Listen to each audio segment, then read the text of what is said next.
Bienvenue sur Allo Finance pour faire un point à l'ouverture. La spirale grecque continue et fait l'effet d'une douche froide sur les marchés. En effet, les craintes des opérateurs sont fortement ravivées, d'autant plus qu'une crise politique se profile et s'ajoute au risque de défaut de la Grèce qui pourrait entraîner dans son sillage des autres pays périphériques tels que l'Irlande ou le Portugal. Un autre ingrédient à ce cocktail détonnant, le ralentissement de l'économie mondiale qui se confirme, d'autant plus que la veille, une série d'indicateurs macroéconomiques médiocres ont contribué à ce regain d'inversion.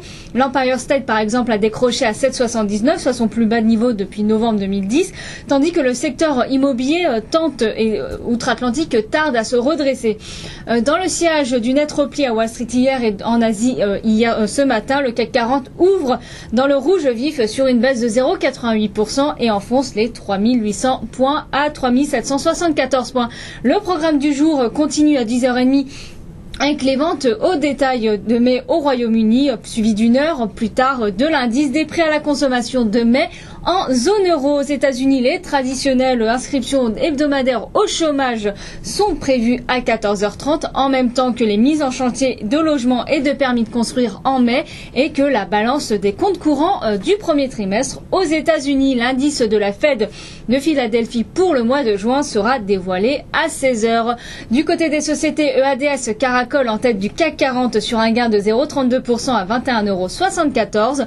Le titre est notamment soutenu par la série de contrats qui a été décrochée par Airbus. Par exemple, la compagnie à bas coût philippine Cebu Airlines a conclu un accord de 3,8 milliards de dollars avec Airbus, portant sur une commande de 30 à 321 et de 7 à 320.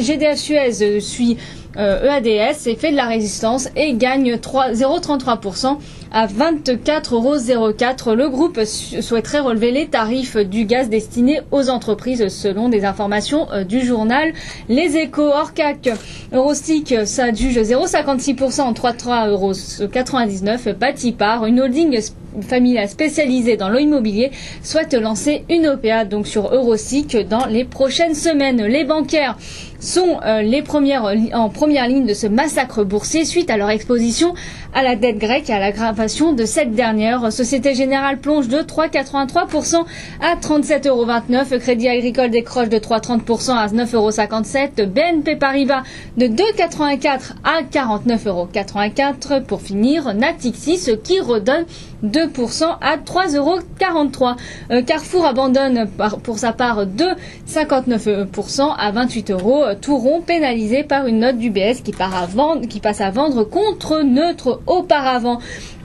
France Télécom plie de 0,60% à 14,20 €, alors que le groupe a procédé à une émission obligataire portant sur un montant de 670 millions d'euros à maturité 2019 et 2021. Total est en baisse de 0,57% à 37,53 €, alors que le groupe pétrolier a achevé son OPA amical d'un montant d'environ 1,3 milliard de dollars sur l'américain SunPower. Areva Davis de 3,36% à 25,16 €. Courcelles, le directeur général délégué d'Areva, est bien placé pour remplacer l'actuelle présidente Anne Lauvergeon à la tête du spécialiste du nucléaire français, selon des informations de la Tribune du jour. Sur les marchés d'échange, l'euro plie encore suite à l'aggravation de la crise de la dette grecque qui fait plonger donc l'euro à 1,4129. Du côté des commodities, le cours du pétrole reprend timidement des couleurs. Le WTI gagne 0,11% à 94,92 €, tandis que le Brent se négocie à 113,49 $.